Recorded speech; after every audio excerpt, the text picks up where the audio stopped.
পরিণীতা ধারাবাহিকে দেখেছিলাম আমরা পারুলকে ঢুকতে দেয়নি দাদু, রায়ানের সাথে দেখা করতে দেয়নি, কান্নাকাটি করছে। গোপাল ফোন করেছিল পারুলকে, পারুল মিথ্যে কথা বলেছে যে দাদু বাড়িতেই রেখে দিয়েছে, রায়ানের সাথে দেখা করেছি, ওখানেই আমি আছি, কিন্তু বিশ্বাস করেনি রুক্মিণী। বলছে পারুল মিথ্যে কথা বলছে, আমি দাদুকে চিনি, ও দেখো অন্য কোথাও আছে।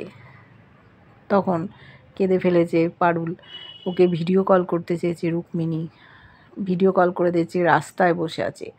ওকে বুঝিয়েছে দেখো তোমার হাতে এখন একটা অপশান রয়েছে, তুমি সব কিছু ভুলে পড়াশুনোয় মন দাও, পড়াশুনো করে এমন একটা জায়গায় পৌঁছে যাও যেখান থেকে তুমি অনেক কিছু অ্যাচিভমেন্ট করতে পারবে, দেখবে তোমার চতুর্দিকটা খুলে যাবে। পারুলও তাই মনে করছে যে আমাকে সব ভুলে পড়াশুনোয় মন দিতে হবে। বলল তুমি যাও ডিন স্যারের বাড়িতে চলে যাও, রাস্তায় এরকম দাঁড়িয়ে থেকো না। ও তাই চলে গেল, বলল হ্যাঁ আমি তাই পড়াশুনো করব। গেছে ডিন স্যারের বাড়িতে, সেখানে হঠাৎ এক বান্ধবী ফোন করেছে, ফোন করে বলছে যে পারুল তুমি ফিরে এসছো? বললো হ্যাঁ আমি ফিরে এসেছি। বললো তোমার তো আগে ফেরার কথা ছিল। বললো হ্যাঁ, বলছে কালকে দেখা হবে ইউনিভার্সিটিতে। তখন বললো আমি তো ক্লাসটা প্রথমে করতে পারবো না। বললো কেন পারবে না? তখন বললো দেখো আমাকে তো ফিজটা দিতে হবে, কালকে লাস্ট ডেট। তখন বললো কালকে লাস্ট ডেট? বললো তুমি খেয়াল করোনি, মেসেজ দিয়েছিল তো? বললো না। বলছে যে কত টাকা দিতে হবে? বললো 5,000। ওর তো মাথায় হাত, 5,000 টাকা এখন কোথায় পাবে, কার কাছ থেকে জোগাড় করবে? ফোনটা রেখে দিল। ও ভাবছে যে দাদার কাছ থেকে আমি চাইতেই পারি, কিন্তু রুক্মিণী দিদি আছে, সে কি মনে করবে, এটা ঠিক হবে না, তারও সংসার আছে, আমি বরং বাবাকেই ফোন করে দেখি, বাবার কাছে যদি থাকে। ফোন করেছে, এদিকে ওর মা কয়লা ভাঙছিল, গ্যাস ফুরিয়ে গেছে, কয়লা ভাঙতে ভাঙতে হাতেই হাতুড়িটা মেরে দিয়েছে, রক্ত বেরোচ্ছে। সেই সময় পারুল ফোন করেছে, ফোনটা ধরেছে, ওর মা উয়া করছে, বলছে মা কি হয়েছে? তখন বলল যে গ্যাসটা ফুরিয়ে গেছে, কয়লা ভাঙতে গিয়ে এই অবস্থা হয়েছে। বলছে কেন আরেকটা গ্যাস নিয়ে আসছো না? তখন বলল দেখ তোর বাবার চাকরিটা চলে গেছে, আর অন্য পুরুত রেখেছে, তোর বাবা চাকরি খুঁজতে গেছে, কোনো রকম মাসটা চললে হয়, কি করে কি করব বুঝতে পারছি না। পারুল আশা করেছিল বাবার কাছে টাকা পাবে, কিন্তু দেখছে বিপদ। বলল যে তুই কোন কাজের জন্য ফোন করেছিস? বললো না না আমি এমনি তোমাদের সাথে কথা বলবো বলেই ফোন করেছি। ওর মা রান্নাবাড়ি করবে, তাই বললো ফোনটা রাখি, পরে আবার ফোন করবো। বললো আচ্ছা ঠিক আছে। এবার ও কী করবে বুঝে উঠতে পারছে না।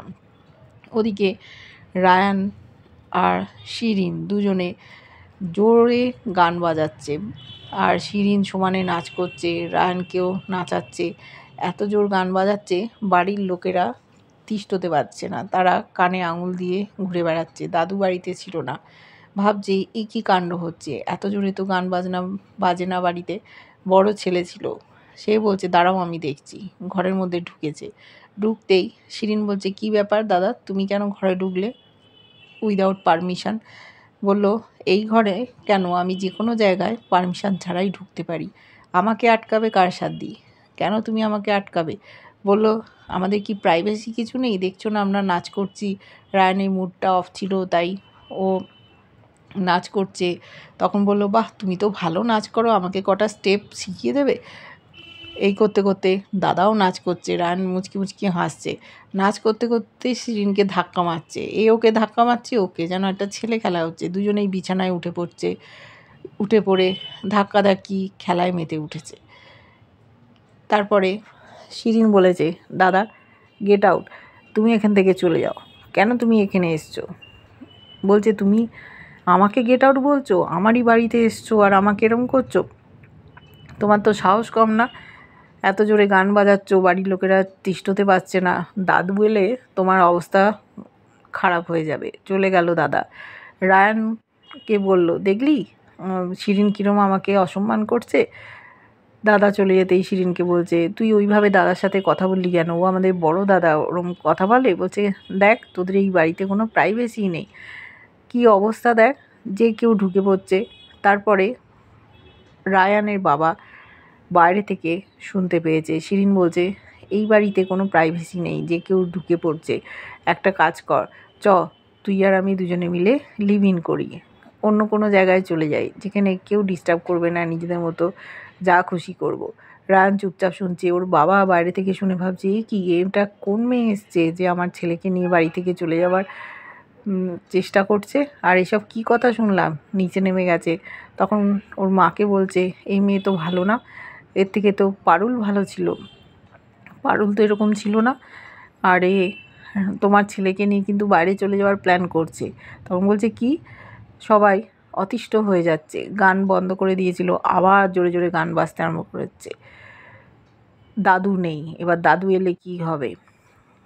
তারপরে দেখেছি দাদু বাড়িতে ঢুকেছে, ঢুকে বলছে, এ কি অবস্থা বাড়ির, এরকম করে জোরে জোরে গান বাজনা হচ্ছে, এটা কি ভদ্র বাড়ি, কে এরকম করছে। তখন বড় নাতি বলছে, দাদু আমি গিয়েছিলাম, ওই যে রায়ানের বন্ধু শিরিন আছে, সেই শিরিন আমাকে অসম্মান করে তাড়িয়ে দিয়েছে, আমার কথা শুনছে না, এত জোরে গান বাজাচ্ছে, নাচ করছে, আর তুমি পারুলকে বাড়ি থেকে বের করে দিয়েছিলে, আর একটা ড্রেস পরে একটু পা দেখা গিয়েছিল ইউনিভার্সিটিতে ফাংশন করেছিল বলে, আর এই মেয়েটা দেখো কীরকম ড্রেস পরেছে, হট প্যান্ট পরেছে, ছোট্ট প্যান্ট, খারাপ জামা কাপড়, দিব্যি তো এই বাড়িতে রয়ে গেল, তাহলে তুমি কি বিচার করলে।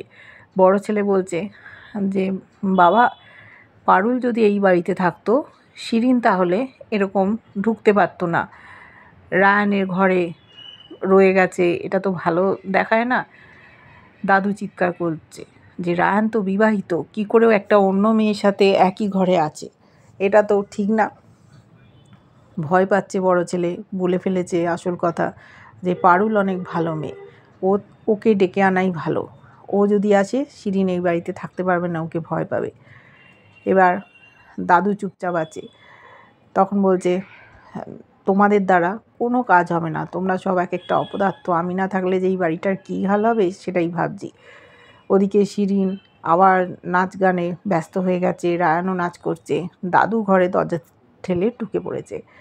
শিরিন যেই দাদুকে দেখেছে বলছে, দাদু তুমিও এই ঘরের মধ্যে ঢুকে এলে পারমিশন না নিয়ে, কেন এলে বলো, সবাই এত ডিস্টার্ব করছে, ভালো লাগছে না, তুমি এখান থেকে চলে যাও। রায়ান অবাক যে কি বলছে শিরিন। দাদু রেগে অস্থির, বলছে, তোমাকে কে সাহস দিয়েছে এই রকম ছোটোখাটো ড্রেস পরে আমার নাতির সাথে নাচ করছো, শিগগির তুমি এই বাড়ি থেকে বেরিয়ে যাও। বলছে, দেখ রায়ান দেখ, তোর দাদু আমাকে বাড়ি থেকে বেরিয়ে যেতে বলছে, এর থেকে আমার তো চলে যাওয়াই ভালো, আমি তো রায়ানকে টেক কেয়ার করার জন্যই এই বাড়িতে আছি। বুঝতে পারছে না দাদু এরকমভাবে বলেছে, আর এই মেয়েটাকে সহ্য করতে পারছে না। সকলে তাই দাদুকে বলল যে একটাই উপায় আছে, পারুলকে এই বাড়িতে ফিরিয়ে আনুন, না হলে এই মেয়েকে এই বাড়ি থেকে তাড়ানো যাবে না, ও রায়ানের জীবনে একেবারে গেড়ে বসছে, খুব একটা সুবিধের মেয়ে সে না, পরিবার পরিজন কাউকেই ও চায় না, শুধু রায়ানের সাথেই থাকতে চায়, আনন্দ মজা হই হুল্লোড় এই করেই কাটাবে। দাদু এবার চিন্তায় পড়েছে, পারুলকে বার করে দিয়ে ঠিক করেনি সেটা আবার হাড়ে হাড়ে টের পাচ্ছে, অন্য একটা মেয়ে রায়ানের জীবনে ঢুকে পড়েছে। যদিও পারুলকে তাড়িয়ে দিয়েছে, সম্পর্ক রাখতে চাইছে না, কিন্তু এটাও বলছে রায়ান বিবাহিত। এইবার দেখব দাদু কি করে। কেমন লাগছে ধারাবাহিকটা অবশ্যই তোমরা লাইক কমেন্ট করে জানিও, ভালো লাগলে চ্যানেলটা সাবস্ক্রাইব করো, আর যারা ফেসবুক পেজ থেকে দেখছো ফলো করে সাথে থেকো।